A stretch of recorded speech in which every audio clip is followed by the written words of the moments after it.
I mean, just thought it would be really nice to have a chat about stuff. Cool. Because was it 2016 that you actually won the Young Musician of the Year? Was it? What year was that? Yeah, it was 2016, so just over 2 years ago. 2 years, wow. A lot happened in 2 years. A lot has happened. Oh my gosh. Yeah, busy boy. Yes. And you're still working with your older sister when you do concerts as well? I still perform a lot with my sister Isata. Yeah. Who's a pianist. And your brother as well, who's... he's a violinist. Violinist, yeah. What a family. Yeah, I don't think you've met the younger... No, I've only met... 4 more sisters, I think. Yeah, I haven't met 4. Yeah, I've met 3.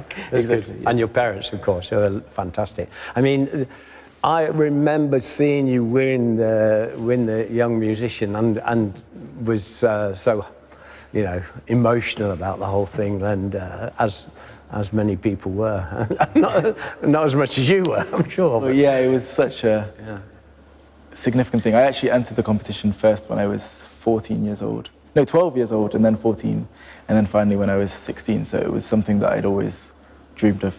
So you had 3 goes, basically. Yeah, exactly. Third time lucky. Yeah. I wouldn't say it was luck. Just pretty clever.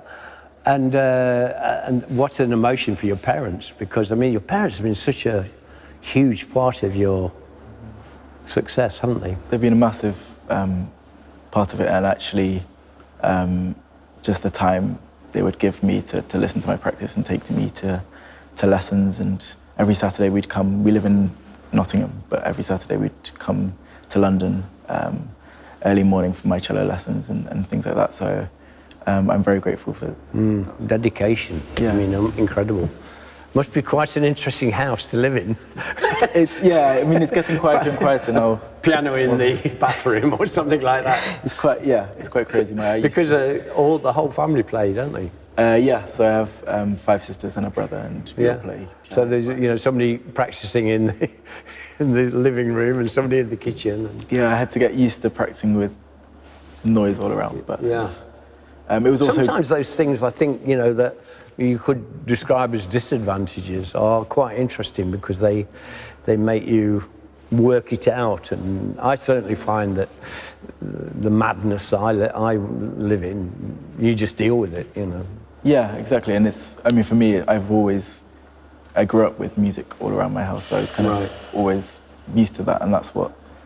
Because I saw you win, and then found out you were from the same town as me, so we're both from Nottingham. Yes. And of course that's how we first met, because I dropped you a note and asked you if you'd like to come and say hello, and very privileged to see that you replied and came with your brother and your father, which was lovely. It was really lovely. Yeah, really, really nice, and proud fellow Nottingham resident. So that was good. Your school must be knocked out, aren't they? You're the teacher from school. Yeah. My school was. It was always really lovely in allowing me the time to focus on my music as well as obviously. Was there a particular music teacher there, or was it? It was. It was a wonderful school. The head of music.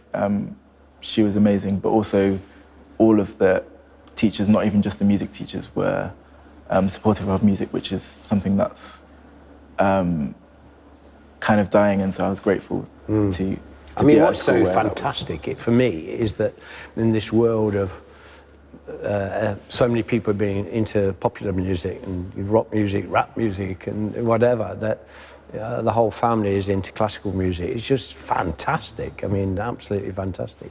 And actually, it's helped me because I've suddenly started dipping into, the work of composers that I never ever heard of, let alone heard. And I drew. I might be completely wrong here, but I've drawn lots of parallels with art and architecture, and how things change, and the Impressionists doing very radical things, and I think I'm right in saying Debussy, changing things a lot as well. It's very true. I think all of the composers of classical music were real people experiencing real things, and so I think the music is something that everyone, some aspects, will be able to relate to. What you probably don't really fully appreciate is the fact that you're a, you know, good-looking, young, very talented person playing classical music, and that's humbling. It's fantastic. I mean, I just love it. And the fact that you then have a Bob Marley on the album as well,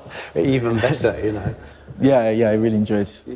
I mean, I always listen to as much of a range of music as I can, and even within classical music, it's music that spans over 400 years and from many different countries. But also, I'm into reggae and of course, right now we have the Proms on in London, and I think you opened the... I played in the opening weekend, yeah. The Proms is an amazing the Proms in London is so interesting because it's so diverse, isn't it? You know, you can amazing, you can go from classical music to opera to Bernstein. Yeah, exactly. Yeah. And are you all right wearing Paul Smith? Do you enjoy the suit? Yeah, of course. I mean, it looks wonderful, but also, I mean, when I perform, I often perform without a jacket, simply because of the reason it's Movement. Movement, exactly. But playing all today, and it's been wonderful. Yeah. And well, we developed this suit, which we call a suit to travel in, just for people that move and do things. And I'm on an aeroplane every week, and that's really how it started. But it's so, I just, you know, think it's so interesting that because you're playing quite a lively piece, aren't you? Yeah, definitely. Could you tell us a bit about the piece you're playing?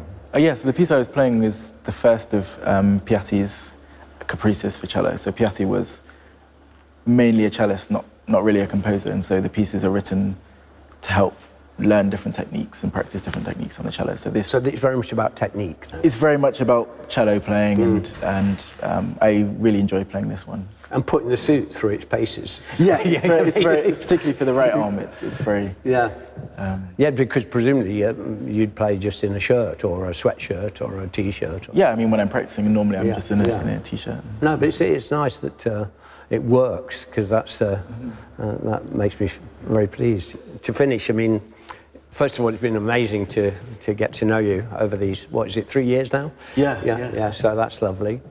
And hopefully our friendship will continue for a long time. And thanks for doing this today. Appreciate it a lot. Thank you.